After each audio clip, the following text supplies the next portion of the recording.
monitoring, I am working on priority 3 and priority 4 incidents.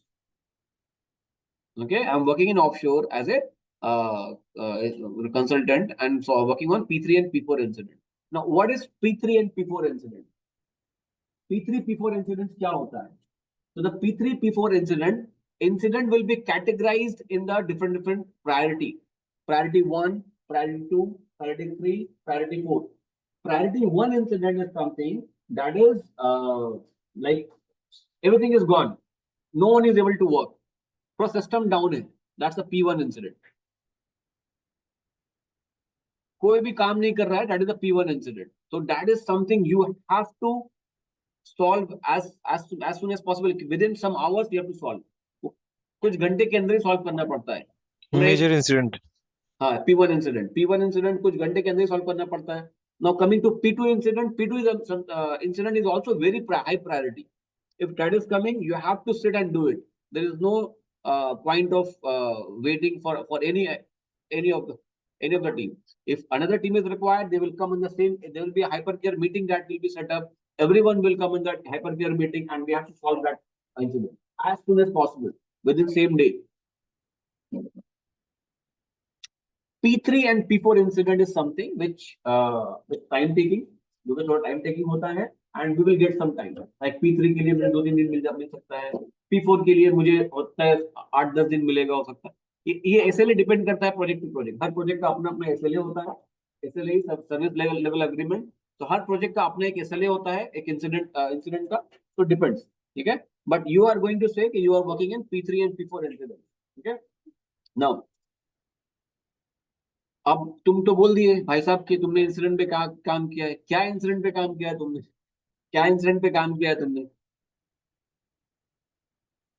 लग जाएगा तुम्हारा फिर वहां पे. So that is what you have to have at least 4 or 5 incidents with a detailed root cause, solution, everything ready. मैंने ये incident पे काम किया है. This was the toughest incident. This was the root cause and this was the solution. Okay. So now next point, different incident don't require. अच्छा, so अभी देखो बहुत तरह का इंसिडेंट होता है. कुछ ऐसा इंसिडेंट होता है जिसकी वजह से कॉन्फ़िगरेशनल और टेक्निकल चेंजेस करना पड़ता है हम लोगों को सिस्टम पे.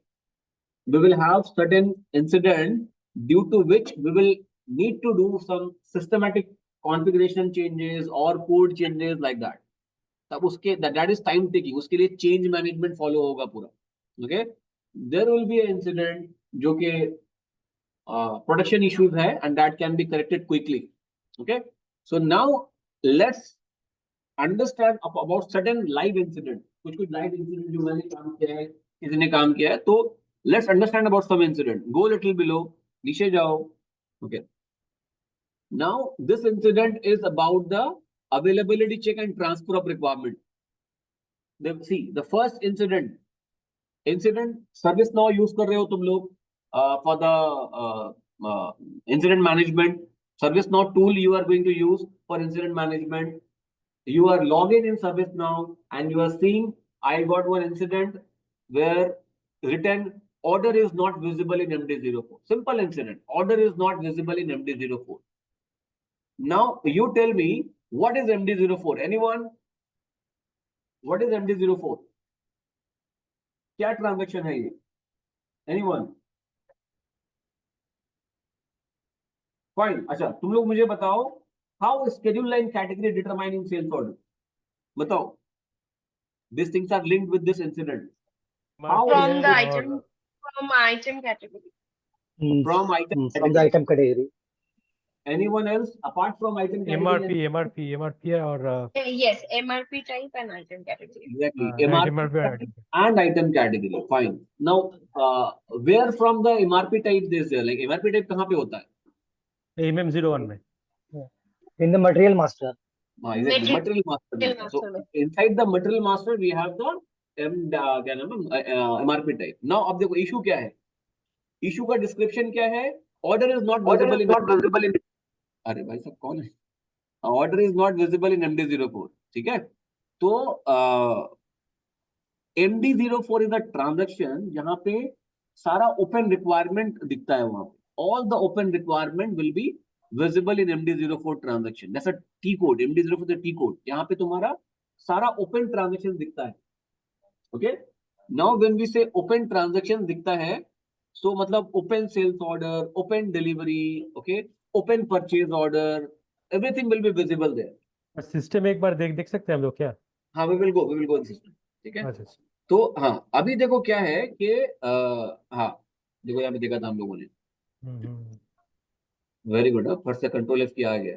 अच्छा, fine. G that G will see in the system. इसको मिनिमाइज कर दो.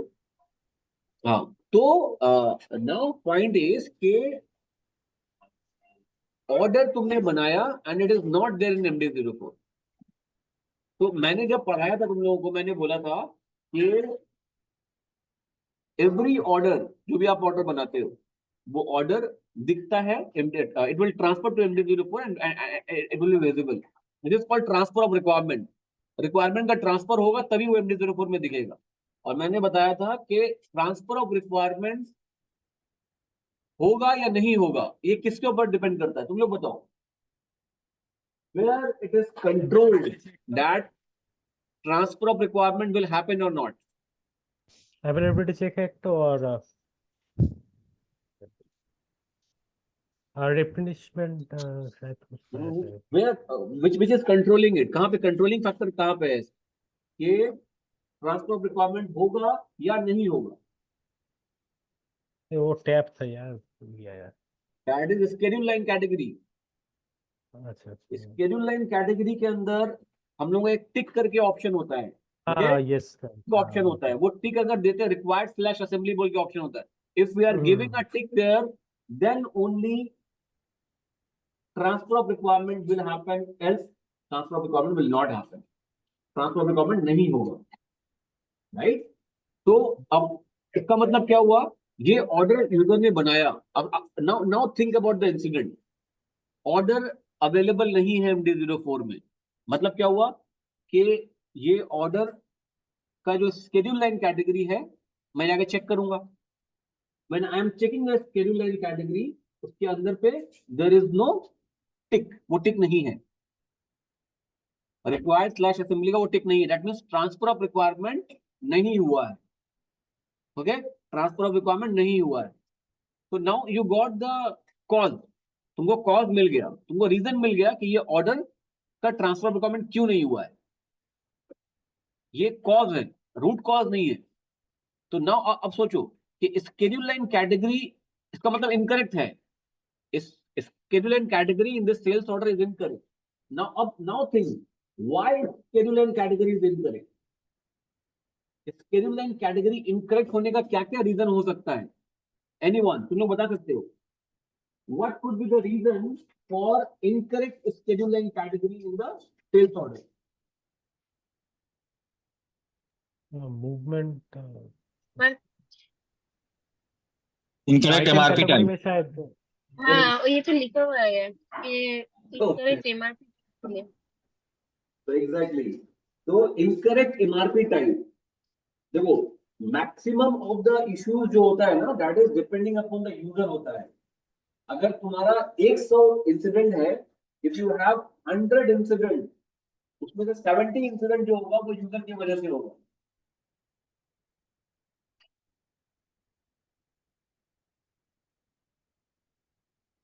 अगर 100 इंसिडेंट है तुम्हारे पास, देन 80 इंसिडेंट जो होगा that is something due to the user. अब देखो यहाँ पर मास्टर डेटा क्या है, एमआरपी टाइप. यूजर ने एमआरपी टाइप चेंज किया है या फिर इनकरेक्ट सिलेक्ट किया है मटेरियल मास्टर में. यूजर ने गलत एमआरपी टाइप सिलेक्ट किया, जिसके वजह से incorrect schedule line category got determined in sales order, and that is why transfer of requirement did. That is the root cause.